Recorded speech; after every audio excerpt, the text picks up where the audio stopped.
next one, chairman. So chairman is the main supreme power of meetings of a company, or the company supreme powers are in the hands of only one person called the chairman. So the chairman here also in the meetings, right? So chairman is very much necessary for conducting the meeting in the company. What is the responsibility, or what is the main function of, or main duty of a chairman? So the main duty of a chairman is he has to check whether the business is properly conducted or not, or whether the meeting comes under the meeting, whether the meeting is properly conducted or not has to be checked by the chairman only. And at the same time here, the appointment of the chairman is totally considered, right? So totally considered on the articles, right? So if it is not mentioned in the articles, the chairman appointment is totally based on the election of the members. So sometimes it is on both, right? So chairman appointment is based on, actually comes under the mentioning of articles of association,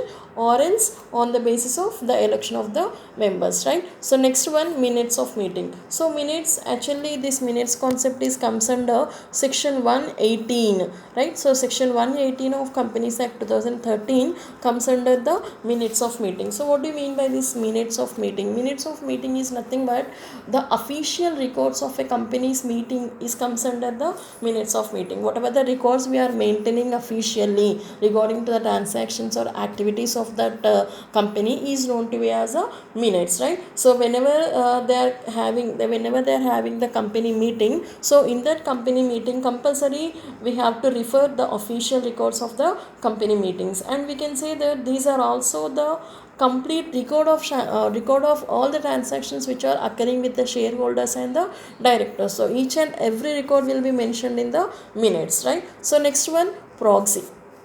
Simply proxy is, we can call him as a person. So here is proxy is a person which he is called as a representative to a member. So if the member he is not attending, he is unable to attend the meeting, so at that place the person whoever is comes under at that place of that member is known to be as a proxy. So proxy is simply representative of a member if he is unable to attend the meeting. So even though proxy may be other member of a maybe other member, or proxy may be a person who is unknown to the company, right? So but if he is representing that member, then we can call him as a proxy, right? So proxy is generally a person, we are saying that he is representing a member, but whenever we are counting the quorum, right? So whenever we are counting the quorum, so in that quorum, right? So in that quorum the proxy may not be counted, right? So whenever we are counting the quorum, here proxy may not be counted as a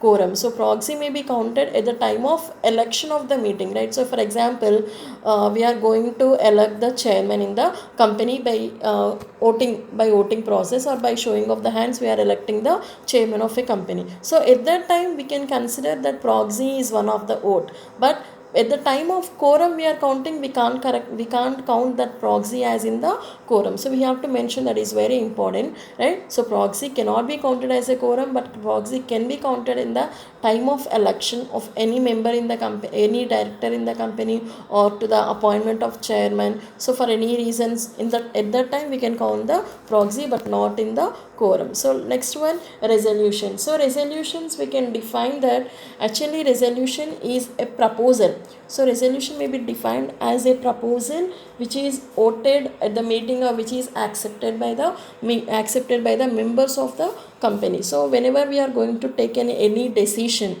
so any activity or for any purpose we are going to take in that company, if we are going to take any decision, so that decision is known to be as a resolution. So by passing that resolution, here the company can take the decision. So in that we have ordinary resolution. So ordinary resolution is passed whenever the simple majority is there in the company. So at that time we need to pass the ordinary resolution. So special resolution, the special majority members, right? So in the circumstances, so whenever there is a special circumstances, if the decision is very important, so at that time we need to pass the special resolution in the company. So in that support of 3/4 majority of the members present at the valid general meeting. So whenever we are passing the special resolution for that special resolution, so compulsory 3/4 of the members need to be present in the meeting. So either the voting may be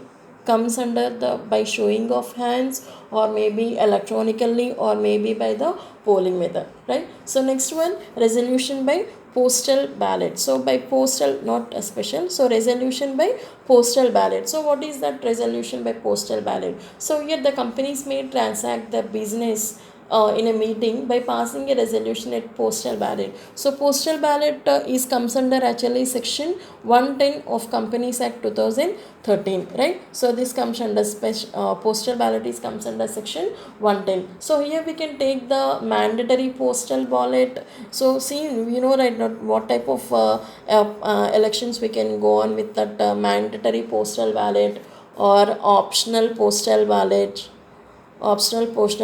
or whichever is prescribed.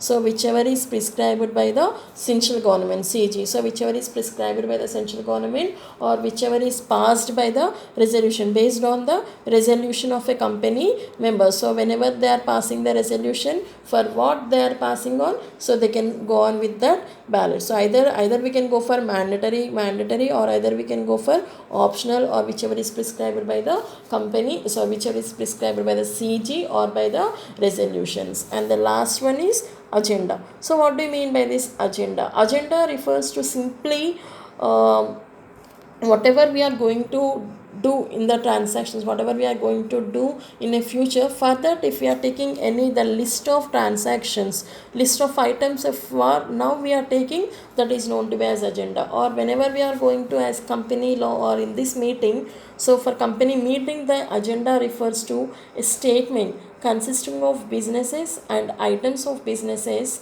to be transacted in a meeting. So nothing but we can say that agenda is a program containing, which contains all a list of items which are to be taken according to the meeting according to the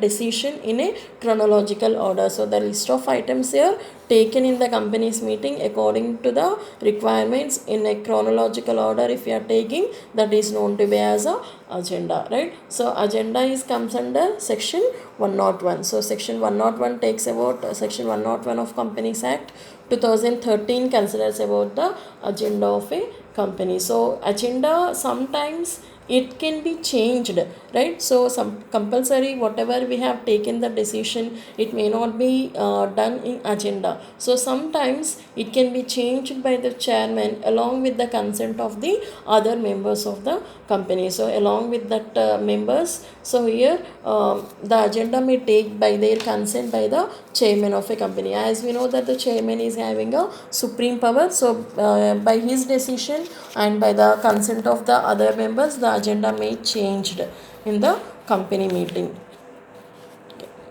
Thank you.